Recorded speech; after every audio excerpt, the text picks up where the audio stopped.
Welcome back, everybody, to Brown Bag Bets, powered by BetSperts. We are your daily dose of quick hit handicapping and sports betting picks. I'm Alex Christensen, and joining me, as always, is Mr. Andy Molitor, but no one really cares about that because it's time to bear down for a Fallica Friday of football. Mr. Fallica, how are you? And this week, I think I actually paid attention and remembered you're in Columbus, aren't you? I am in Columbus. We're headed here for tomorrow's Michigan State Ohio State game.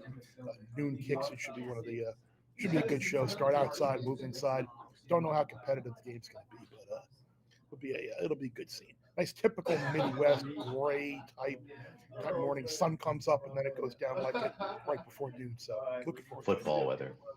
Yeah, that's one of those things too. We talked to Frank about that the other day. We said, maybe in the long run, the best way to do the college football playoff, like the final rankings, is just the bookmakers decide. Like, hey, here's the best teams according to the power rankings. Because I mean, we're going to talk about another matchup, but like the Ohio State, this is a top 10 matchup. Another one of these where we have two teams in the top 10, and it's a big old spread. It might not be a competitive game.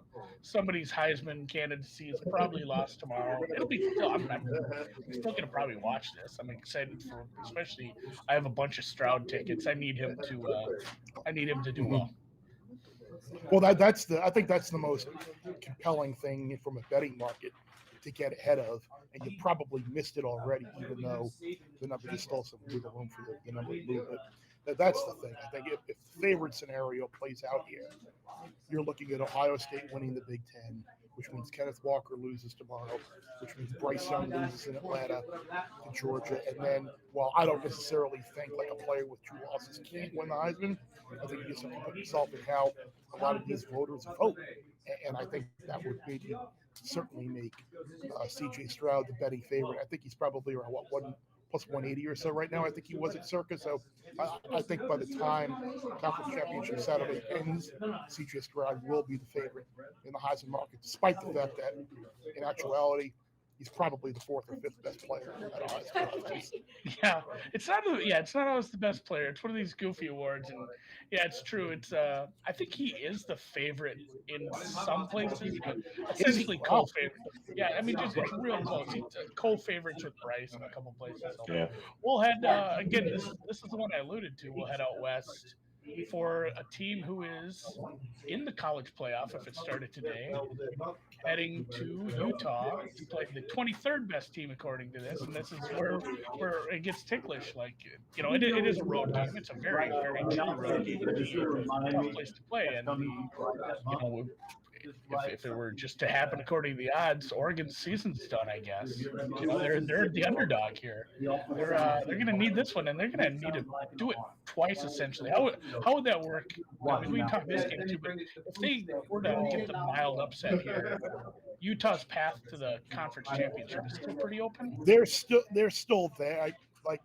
Utah would have to lose again, and Arizona State would have to win out in order to get ASU in there. I think is how it would work. This is more than likely, like you said, game 1 of 2. And I like Oregon in this game. I think the matchup is really good for them. I think Oregon in the trenches, both on the offensive and defensive line.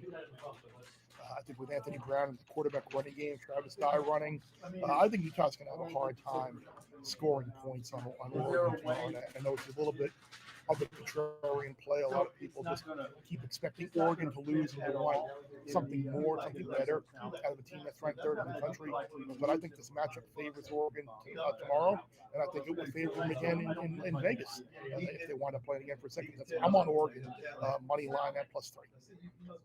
Gotcha. Yeah, it's odd to see a team like Oregon again be the underdog in a situation like this. I mean, it's one of the things it's what people call a trap line or whatever, and I don't necessarily believe in those, but I think it just speaks to A, how good Utah is at home, and B, how maybe dubious people are in general into this team. Yeah, for sure. You're right. People just I think are expecting them to lose, so be careful. Oh, what was the other West Coast game? Oh, there it is. I have it on the screen. Washington. What was the one you gave out the other week? It was the ASU game. ASU was traveling and favored, Yep, up and in they went Seattle up last there. week. Yeah, they went up Yep, there. They almost. I feel like they were trailing at points in that game. they were. Washington was up 24-14 with 5 minutes to go in the game, and then we needed a miracle backdoor cover to cover a game that we were absolutely the right side. But I don't like UW this week. I think you put yourself in the position of Washington the last couple of weeks. 2 weeks ago, they lost to their arch rival at home. Last week, they blew a game that they had won. You've got the coaching situation. Now you've got to go to Colorado and get up for a game against CU and beat Oregon State there a couple weeks ago. This is like an impossible game, I think, for Washington to get up for. And I like CU. I'll put 6.5 and probably a little on the money line as well. Gotcha. Yeah, I don't know what time are these? Is this late games? You know how I get about these late games. They're West Coast. They're usually later. I know, but they need to do. I guess they're not too late. I'm looking now. Actually, you know what? The Washington Colorado's the afternoon game, and then Oregon Utah's like the supper time game. I'm fine with that though. One of the later games is South Alabama, Tennessee. When this one popped up on the This screen, I one's was real interesting. curious. Yeah, I was curious where you're heading with this one. Tennessee, these teams have the same record, I guess, if you want to make any comparison at all. But South Alabama, obviously, it's the weird. All the SEC teams get one of these where you play, a team from a lower level conference like this, group of 5 team, and you get to be, in Alabama's case, a 7-8 point favorite, touchdown favorite. This one is 27 now with a total 62-ish. What do you got here? 27. Wow, that number's come down from 28.5 since yesterday. I don't know. Maybe people listened to the podcast and read the column and hopped on it. But I think it's a tough spot for Tennessee. They scored early last week against Georgia. Excited, we're up on Georgia, and then they proceeded to get that 50-minute methodical beating, slow bludgeoning of a loss. And I think that the physicality of that game might wear on Tennessee a little bit. I can see the Vols starting slow tomorrow night and winning the game for sure. South Alabama's been in a ton of games this year. I mean, that game against Appalachian State last week was a completely deceptive final score. They should have. They were totally the right side of that game and should have covered. But I think start slow. 30-point win, I think, is a lot to ask for Tennessee tomorrow. So I'll take the Jacks plus the points. Yeah, I like that angle. The post playing certain teams. I think Andy was at the Steelers for a couple of years in the NFL. Like you would see teams take a market decline the week after having to play the Steelers. I'm sure that phenomenon exists with a bunch of teams. You get funny things like that.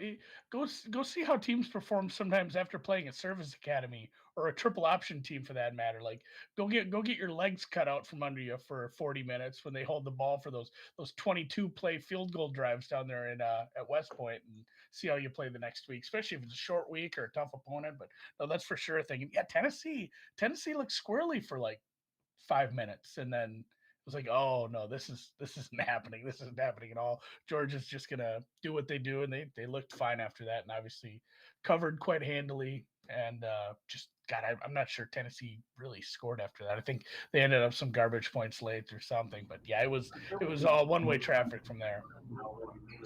Now, there used to be a thing in college football too with Nebraska the week after you played them, or Alabama the week after you played them. It was certainly it took all week to heal up from the physicality of that game. Yeah, we mentioned a Big Ten game with a big spread. That's why, of course, you're in Columbus. But there's another Big Ten game with a big spread. The Penn State Nittany Lions laying a big number here against Rutgers. Again, not necessarily the game maybe we thought we'd be talking about, but what's your plan here? Yeah, I like Penn State in this game. I think you being a Penn State guy, the recruiting in the Northeast there, I think with Greg Schiano back at Rutgers. This game means a lot to Penn State and James Franklin in that program. I think they're going to want to go out after letting one get away last week against Michigan and put up a solid win. I think defensively, remember a couple weeks ago, I liked Rutgers against Wisconsin, and then Rutgers are just simply unable to move the ball against a really good defense. I think it's going to be a similar type thing tomorrow. I don't know how many first downs, how many points Rutgers is going to be able to get against the Penn State defense if, and again, the caveat is if. So maybe if you want to wait for in-game to play, you can do that. But if Penn State and that defense isn't dejected and depressed and starts slow after last week, there's a good chance Rutgers doesn't crack double digits. Yeah, it's a great bounce back spot for the Lions. And I think Dan probably added this one to the rundown today because we would have talked about it regardless, Snoops. Like, I was just, I got to bring up the Penn State game. I got to know. I got to see people. I got to tell them what the deal is. Yeah, it is a weird motivation. And, like, I think Franklin's a good enough coach to get him up for a game like this. Obviously, they, early in the season, they were being talked about as one of the top teams because the record said so. And then obviously we had the overtime game, and then you play a couple of the top teams in the, in the division, or they are in their division, but more importantly in the conference, and things kind of get shown for this is more of a second tier team, but Rutgers probably third, fourth tier kind of team. And this would be a nice one. We talked about this before you came into the meeting, Dan and I. We said, like, it's nice to have Maryland and Rutgers now because Penn State didn't have anyone. Like the closest, Columbus would have been the closest, rival in the Big Ten. They kind of just were off doing their own thing out in the middle of Pennsylvania. It's nice to have the East Coast. I don't know if it's not a rivalry, I guess, but it's better. It's better than them going some shorter travel spots. Yeah, nice little spots. Yeah, and they're not playing Pitt every year, and they're not playing West Virginia every year. So it's like not so true. The next game is something that, like, just reading the names, I want to bet the over, but the totals only starts with a 5, which is kind of odd. Oklahoma State's playing Texas Tech here. What are you thinking, Bear? Well, that total starts with the 5 because Oklahoma State's defense is legit. It's a team that hasn't allowed more than 24 points all year long, and I think you just look at the two situations here. I think people might be attracted to playing Texas Tech because Oklahoma State has the Bedlam game next week. But I think Oklahoma State and that defense comes out, plays well, and Texas Tech has their own little rebound situation, upsetting Iowa State last week with that long field goal. Now, I don't know. I don't think the Red Raiders have much success on offense. And I'm gonna lay that 10.5 again. I think it's a little bit of a contrarian play, just like Auburn would be laying that 7.5 against South Carolina. I think people think with Bo Nix being out, I think people think the Iron Bowl on tap next week. South Carolina would be the play there, but that offense outside of the Florida game hasn't done a whole lot either. So I think a couple of the contrarian favorites this week would be TCU. We had another one in there. Penn State would be Auburn. And it would be the game we just talked about, Oklahoma State. They're very rare to get an opportunity to play some contrarian favorites. I complain about the silly divisions because the Big Ten is so lopsided with the East. But then I look at this and I'm confused too with Bedlam. Like, and I guess I get worked up about all the people that are doing it with the playoff now. Like, if this happens and this happens and this happens, then Oregon's out, and like we're looking so far into the future. And I hate those conversations sometimes. But now I'm looking at this with Baylor being 8-2 and having that win. And if Oklahoma State loses the Bedlam game, I don't fully understand what the title game looks like if Oklahoma wins out. Like, I'm not sure anyone has an answer for that. I might have to go dig into what the tiebreakers are. Actually, in that situation, it's pretty easy. Oklahoma would be in if they would have the one conference loss, and Oklahoma State beat Baylor head to head. So Oklahoma State would have the edge and the tiebreaker over Baylor. So we would get a Bedlam rematch 1 week later. I actually like the way the Big 12 does it. And well, you were talking about the divisions and how we mock on the divisions. I like the way that, and the American this year as well. You have the two best teams face off, and you get in the title game, and that, in theory, would give you the best opportunity to make sure you get one of your teams in. So we'll see what happens this year. But I like that. I mean, how many times do we have to watch Northwestern, Ohio State in the Big Ten championship? Yeah, and there just hasn't been a team in the East, or excuse me, the Big Ten West that's like, oh, if this team wins, like they should be in the playoff. It's just not a thing. I do like this question. I mean, you're probably right. It's better for the conference as a whole. And how cool would that be if you could do like, we're getting Michigan, Ohio State twice this year, or and bingo. Yeah, you hit on it with like people who talk about wanting conference champions automatically in an expanded playoff. Okay, you want a 9-3 Wisconsin team in the playoff, or like one year Northwestern would have been 8-5. Like you want that in the playoff? That's not right.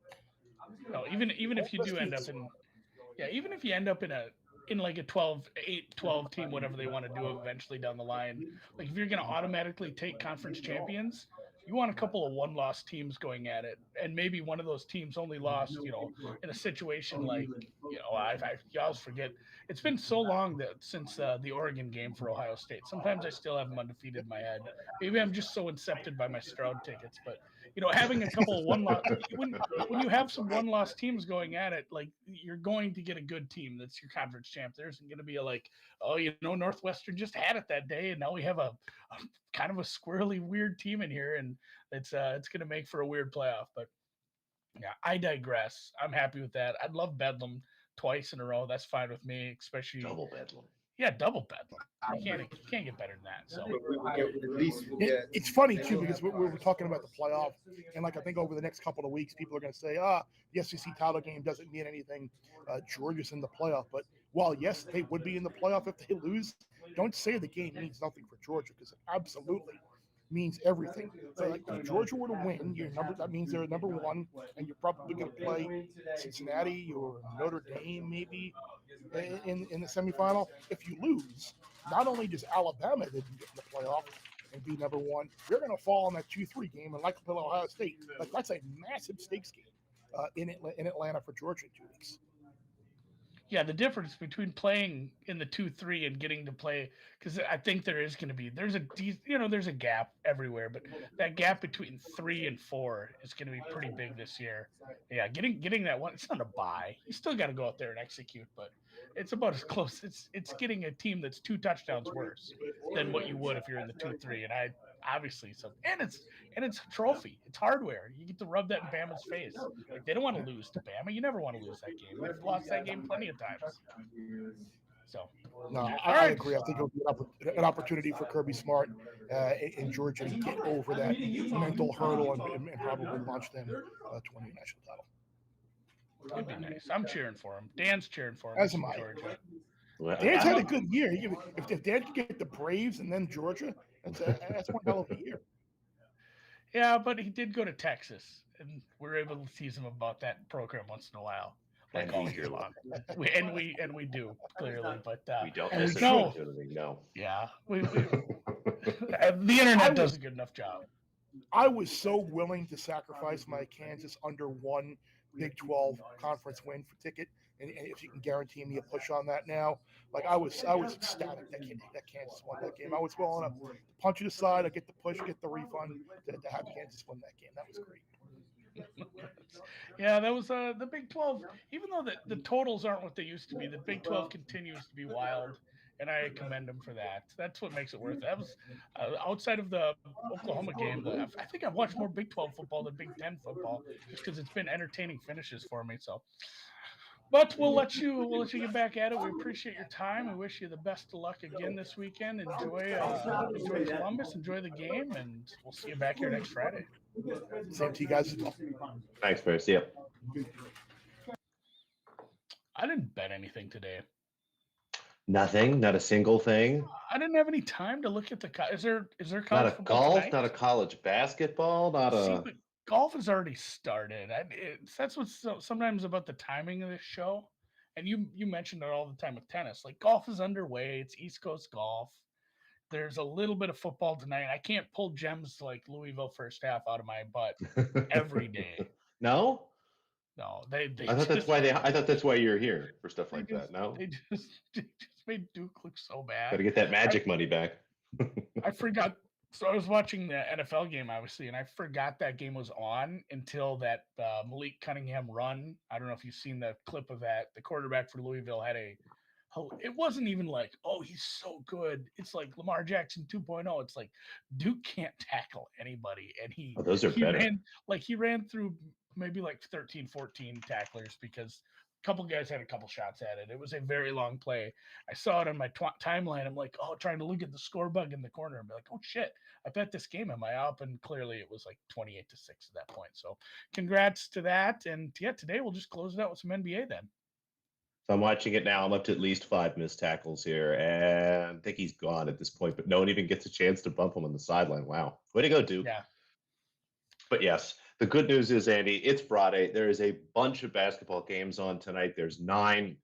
And I've got quite the list of bets here. And there was more. I'm sure you saw the chat I went through. There's a few things I thought about. I ended up cutting, but we'll start with the first quarter bets. They're going pretty solid this year. Again, I like these derivative markets. You can find these just about everywhere, which is the nice part. The Pelicans first quarter plus 1.5. They've got the Clippers tonight.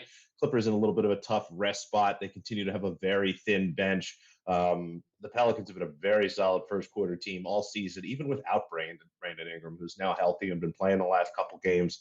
I have the Pelicans actually small favorites here in this first quarter. So grab the plus 1.5, +1 looks fine. If you want to play the money line too, that's okay. But again, in these first quarters, I don't mind having the extra point. The value is a little more given, how low the totals are in general.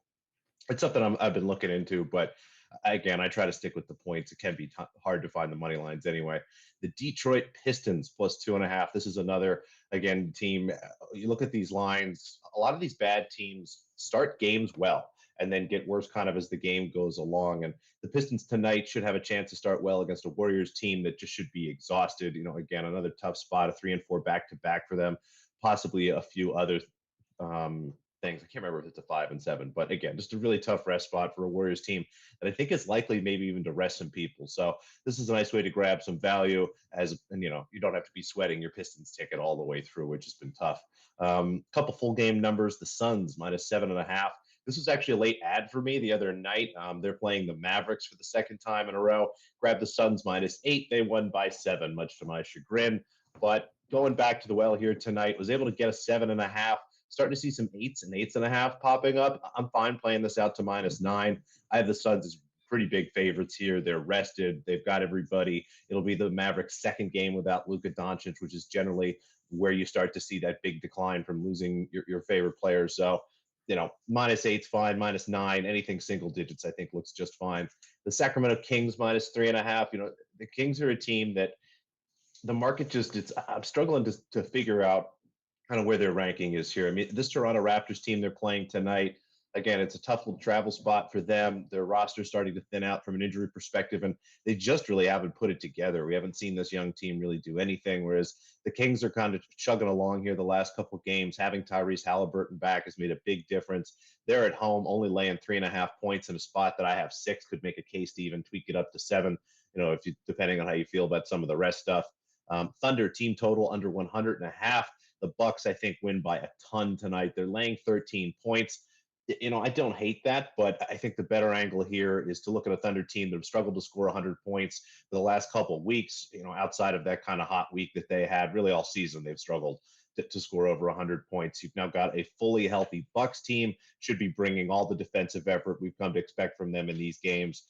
Again, rested and ready to go. I think the Bucks are just going to clamp down on this Thunder team. So instead of laying the points again, I see a little more of an edge here on the team total. I have the Thunder only scoring like 97. I can really only get it up to 98 points. And then I don't have empirical evidence on this, but I feel like your team totals have done well this year. I have to go back and check, but that's the sound of me I'm just knocking saying on that wood so we don't mess it up. The very previous one before this one, that's basically all I'm going off of. I like that. Nice short sample size. Pistons under, easy.